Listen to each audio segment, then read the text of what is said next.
Greetings, friends. You are watching the Ruslan Belov channel, and today we will discuss the situation in Ukraine as of February 18th, 2026. A significant number of very important events have taken place today, so let us get right into it.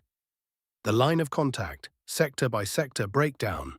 Zaparisia, front sector. Let us now discuss the situation along the line of contact, and we will begin with the Zaparisia sector of the front. Various channels and various sources are reporting that something extremely serious, a massive Zaparisia battle, is currently unfolding on the Zaparisia direction. However, virtually no reliable information is reaching us from the ground. Regarding the situation in the western Zaparisia sector, by the end of February 18th, no confirmation has emerged whatsoever that the Ukrainian side managed to breach the defenses of the armed forces, specifically the Russian army, and consolidate in the area of the settlement of Plavny, while another group was reportedly consolidating in the northern part of Stepnohorsk. So far, this information, these fragments of reporting, have not found any confirmation. Therefore, today the map in this sector is completely blank, without any corrections or updates whatsoever. On the eastern Zaparisia direction, there is also virtually no information today, and especially not from the area of the alleged possible Ukrainian counter-offensive that was supposedly advancing from the direction of the Vovcha River, from such settlements as Pokrovska and Velikomykhailivka, heading southward. Today there is no information at all. Let me remind you that the last update we received from this sector involved minor map corrections provided by various neutral cartographers, according to which several settlements and strongpoints were marked with a grey zone, indicating contested or unclear control. However, on the other side of the coin, today pro-Russian sources are publishing a great deal of important information from the area of the settlement of Krynichne. To be more precise, the Russian Ministry of Defense, as well as the Eastern Military Group, are reporting that the Russian army has managed to significantly improve its positions in the area of the settlement of Krynichne. And today, based on the report from the Ministry of Defense and the report from the Eastern Military Group, we are making the corresponding map corrections.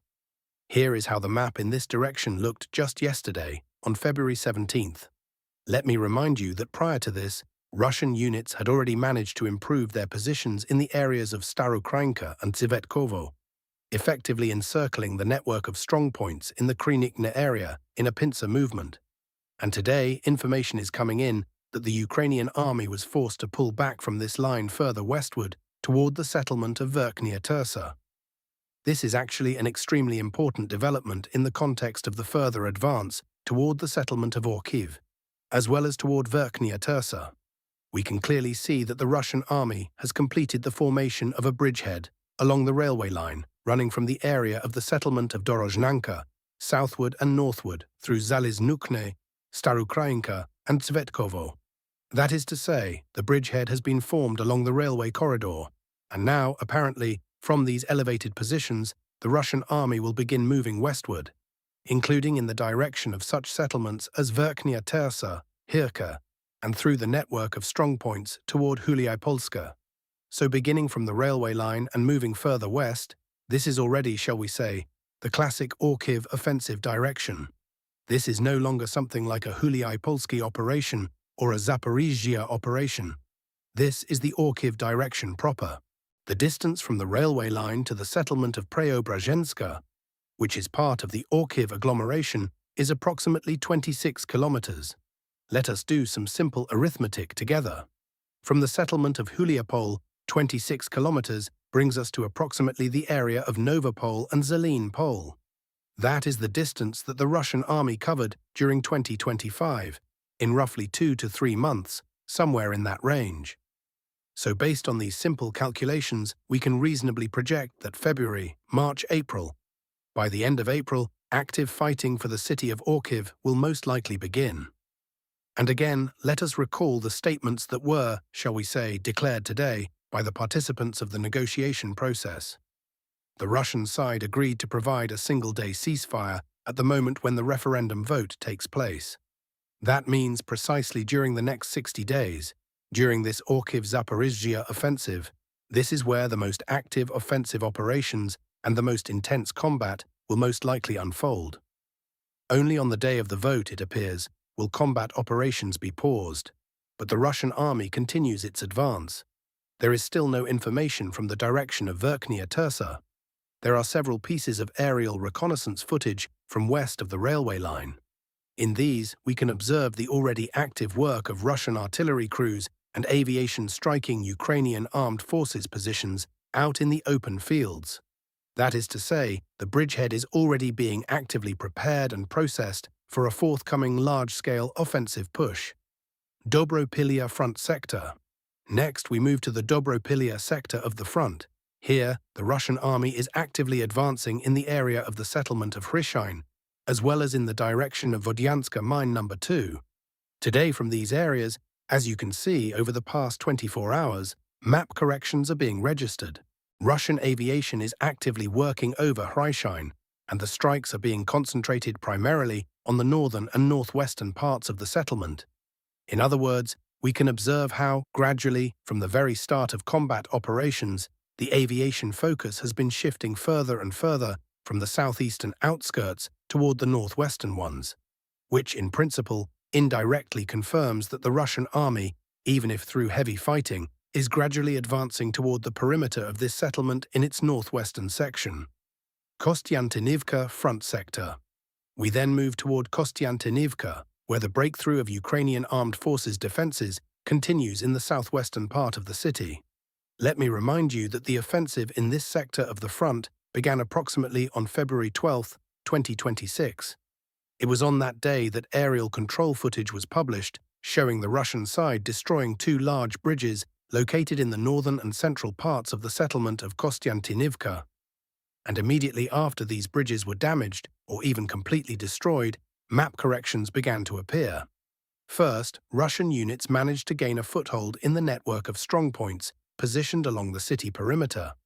By the 14th, Russian units had managed to improve their positions in the pocket to the south of the settlement of Costantinovka.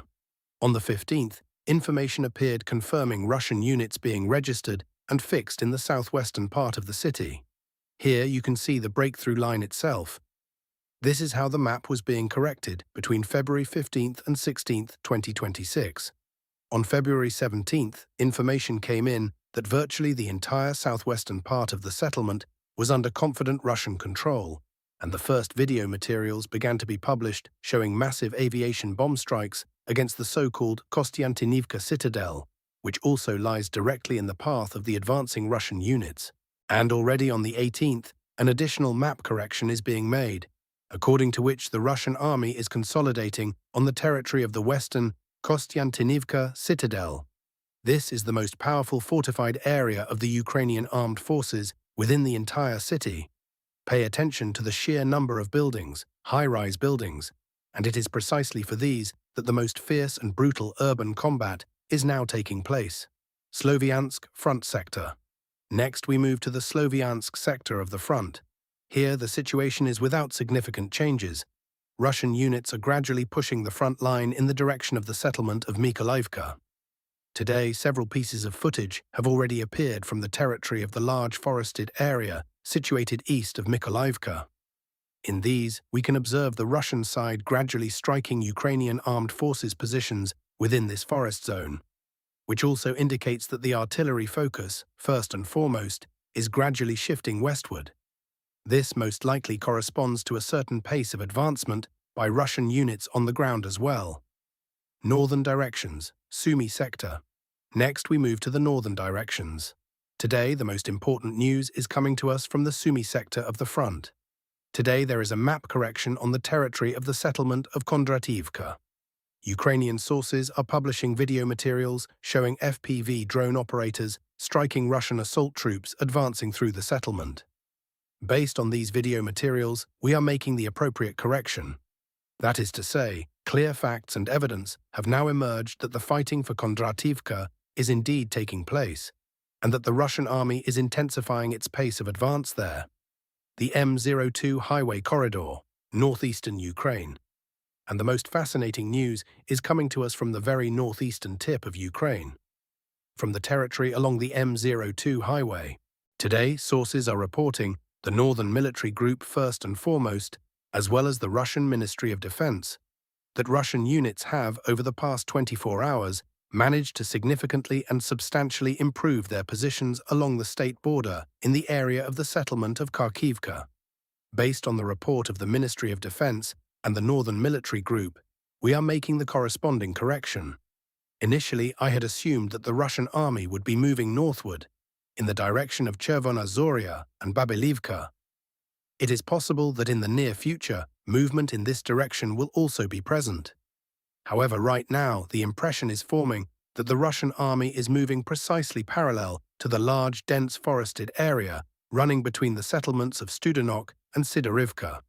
There is a large forest on the Russian side of the border, and apparently the Russian army will continue its advance along the perimeter of this forest. Therefore, the next settlement into which Russian units will attempt to enter is most likely either Studenok or Vishenki and Kucherivka. In other words, the Russian army is continuing to form a bridgehead on the Ukrainian side of the border, possibly for further movement both in the direction of the settlement of Hlukhiv and in the northern direction toward the Bryansk Oblast. Also from this sector, several video materials are arriving showing aviation strikes and drone strikes against warehouses and temporary deployment points of the Ukrainian armed forces in this area. In one video, we can see the settlement of Hlukhiv, to which, according to the first seconds of the footage, the Ukrainian side has delivered some kind of supplies. Trucks are being unloaded, possibly with weapons or ammunition, and as soon as this warehouse was detected, strikes against it immediately commenced. Apparently, the Ukrainian side is currently redeploying units closer to the Bryansk Oblast region, possibly in order to stabilize the situation along the Kharkivka-Bila-Bereza line. The Russian side, correspondingly, is doing everything within its power to counter and disrupt this regrouping. Technology Watch, the Argus drone, Russia's answer to Starlink. Several more very important and interesting pieces of news were published today by pro-Russian sources. In this photograph, we can observe what appears to be an analog of Starlink. This is a drone called Argus, which is capable of flying at altitudes of 15 to 24 kilometers, and which can provide high-speed internet connectivity and high-resolution video transmission. And the most important nuance, the distinguishing feature of these drones, is that they operate on solar panels and can hover over a specific area of terrain for extended periods, whereas satellites may orbit away and potentially cause disruptions in communication coverage. At this point, only the first test flights are scheduled. Specifically in March, the first test flights are planned. And if the testing of this equipment proves successful, it is possible that from that point forward, the Russian side will begin saturating the front line with such drones, providing all ground units with sufficiently high-quality communications. And most importantly, these drones fly at a sufficiently high altitude, 15 to 24 kilometers, which means that only Patriot systems or S-300 systems would be capable of engaging them. This, of course, makes Ukraine's air defense system even more ineffective in this context, since the cost disparity in such an exchange would be absolutely colossal. The financial mathematics simply do not work in Ukraine's favor. Expending a multi-million-dollar Patriot interceptor missile to destroy a solar-powered communications relay drone is neither sustainable nor strategically sound. Furthermore, the operational implications of such a drone network would be enormous. Stable, high-bandwidth battlefield communications are one of the most critical force multipliers in modern warfare. Russian units currently face significant challenges with secure communications and real-time coordination at the tactical level, something that Starlink has provided the Ukrainian side with throughout much of the conflict. If the Argus system were to be successfully deployed at scale, it could fundamentally alter the intelligence, surveillance, and reconnaissance landscape along the entire front. Diplomatic collapse, Geneva negotiations fail. The negotiations in Geneva, which concluded on February 18th, ended in complete failure. Despite a seemingly optimistic beginning, one of the key reasons was an internal split within the Ukrainian delegation. A faction led by the office of the president was pushing for a swift peace settlement, while a group under the influence of Yermak was advocating for prolonging the process through to the end of 2026. The situation was further complicated by the sudden and uncoordinated arrival of European delegations from Britain, Germany, France, and Italy, who intervened in the proceedings specifically to guarantee the scenario of conflict prolongation. The central deadlock did not arise over territory itself, but rather over the precise wording of a referendum question that could determine the fate of the contested lands. Russia is insisting on the following question: do you agree to the withdrawal of the Ukrainian armed forces from the remaining parts of the Donetsk region?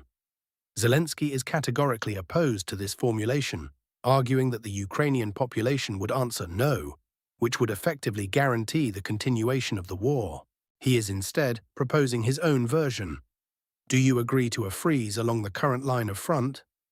Russia finds this unacceptable, as it does not guarantee the liberation of Donbass in any meaningful legal or political sense. It is likely that in the near future, Zelensky will nonetheless announce a referendum using his own formulation, in order to appear as a peacemaker on the international stage and to place Russia in a diplomatically difficult position. Meanwhile, experts are warning that within the next 5 to 6 days, Russia may launch a massive strike, utilizing a combination of Iskander ballistic missiles and drone swarms. The implications of this diplomatic failure are significant.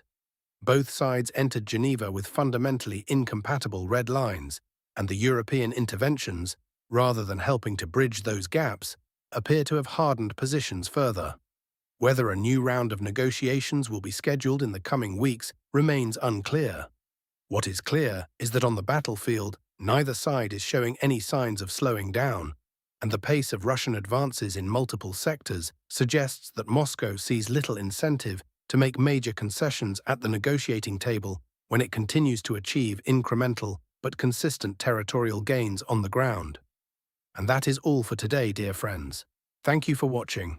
Please leave your likes, and all the best to you.